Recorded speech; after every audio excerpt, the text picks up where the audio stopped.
ఈ రైతు భరోసా కానీ వాళ్ళు కానీ వచ్చిన పరిస్థితి అయితే లేదు. మనం ఆరబోసుకొని మనం ఎక్కడ వాళ్ళు ఎప్పుడు వస్తారని మనం ఎదురు చూస్తా ఉన్నాం. ఇప్పుడు నేను ఫోన్ కూడా చేశాను, ఎవరు రెస్పాండ్ కూడా కావట్లా వాళ్ళు రైతు భరోసా వాళ్ళు. మరి అది అగమ్య గోచరంగా ఉంది. మరి దాదాపు వారం రోజుల నుంచి ఈ రకమైన కుప్పలు పోసుకొని ఇక్కడ ఉన్నాము. రాజధానికి ఇక్కడ చంద్రబాబు గారు ఇక్కడ 2.5 కిలోమీటర్లు ఇక్కడ దగ్గర ఉంటున్నాడు ఆయన. మరి ఏమన్నా ఇక్కడ ఏమన్నా ఆపన్న కుప్పలు ఉండే పైన వాతావరణం అనుకూలం లేదు. ఎప్పుడైనా సరే ఏదైనా తుఫాను వచ్చిందంటే మాకు ఇక్కడ తుఫాను వచ్చినట్టు గుండె అయిపోద్ది. ఎందుకంటే మరి కాలాలన్నీ ఈ పని ఉండే, మరి పట్ల ఇవన్నీ ఎడుగొట్టిపోతాయి ఏంటో.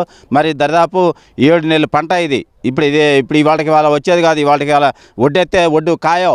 మరి దానికి ఎనిమాటు నారు పోయాలా, దున్నాలా, మందులు కొట్టాలా, పురుగులు కాపాడకుండా. చంద్రబాబు గారు ఆడ పురుగుని కాడ మందు కొట్టనంటున్నాడు ఆయన. మరి ఆ పురుగులని ఏరి మేము మందు కొట్టాలా? అది ఆ కంప్యూటర్ యుగం. మరి ఆయన చెప్పింది కొంతవరకు ఉపయోగంగానే అది ఆచరణలోకి వచ్చేది కాదు. మరి అది రైతు సహజంగా అన్ని మందులు కట్టుకొని ఈడ తీసుకొచ్చిన తర్వాత ఇప్పుడు మార్కెటింగ్ చేసుకోవడానికి ఇది ఒక పెద్ద ప్రాసెస్ అయిపోయింది. ఇంత ప్రాసెస్లో ఈ రైతు ఎక్కడ పోయి మార్కెట్కి వెళ్తాడు? ఇప్పుడు ఈ రైతు ఉన్నాడు, వీడు బత్తాలు ఎత్తుకొని ఇప్పుడు ఆ మార్కెట్కి వెళ్ళాలి. ఆ మార్కెట్కి వెళ్ళినాక నీది ఆగాలి. ఇదిగో దీంట్లో 3 కిలోలు దిమ్ముంది, ఇదిగో 22%, 11% ఎంతో చెబుతారు వాళ్ళు. మళ్ళీ వీడికి నిరుత్సాహమైపోతాడు. ఆ రైతు ఆడపోయిన తర్వాత నిరుత్సాహపోతాడు. ఎంతకన్నా కానీ ఇక్కడే తెగదెంపుకొని కొంతమంది అమ్మేవాళ్ళు ఉన్నారు, అమ్మేవాళ్ళు ఉన్నారు. ఎంతకైనా సరే వేయడం ఆడపోయిన తర్వాత అది ఉంటుందని ఇది ఉంటుందని అంటారు.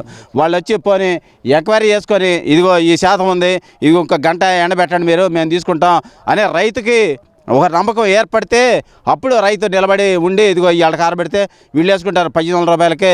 అదే 1792 రూపాయలు గిట్టుబాటు ధర వాళ్ళు ప్రకటన చేశారు. ఇదిగో మేము ఆయితే వేసుకుంటామంటే రైతు ఆనందపడతాడు. కానీ ఇప్పుడు ఈ రైతులందరూ కూడా ఇదిగో ఆరబోసుకోవటం, మళ్ళీ సాయంత్రానికి పోగేసుకోవటం, మళ్ళీ అట్లాంటి పరిస్థితి రైతుల మనసు పడుతుంది. మళ్ళీ ఆ మనసుకు మళ్ళీ మెత్తపడుతుంది. మళ్ళీ పట్టలేసుకోవాలి, మళ్ళీ పొద్దున పగలియాలి. ఎంత ఈ శాఖరి అంతా కూడా వాళ్ళు ఆ రైతుని గమనించుకొని ఇక్కడ ఎవరిని అధికారిని పంపించి చంద్రబాబు గారికి దయచేసి ఆ రైతుల్ని ఒక కంట కనిపెట్టుకొని ఉండాలి. ఎందుకంటే ఆ ప్రభుత్వం ఆదుకోకపోతే మమ్మల్ని ఆదుకునే మిల్లర్స్ వాళ్ళు ఏంటంటే రైతు ఆసరా చూసుకొని పైన మొబ్బట్టింది అనుకోండి, అది 1700 రూపాయలు లేదా 1600 రూపాయలు కన్నా ఆ బస్తాగా రేటు కానీ ఉంటే పైన మొబ్బట్టి 1300 అంటాడు. మరి తప్పదు, మేమేమన్నా మరి ఇక అమ్ముకోవాలి తప్పదు. కనుక ఆ 1700కైనా 1600కైనా 1300కైనా కూడా మన దాకా 1300కి అమ్మారు. ఇప్పుడు మళ్ళీ 1450, 1500 అంటున్నారు ప్రైవేటు మార్కెట్స్.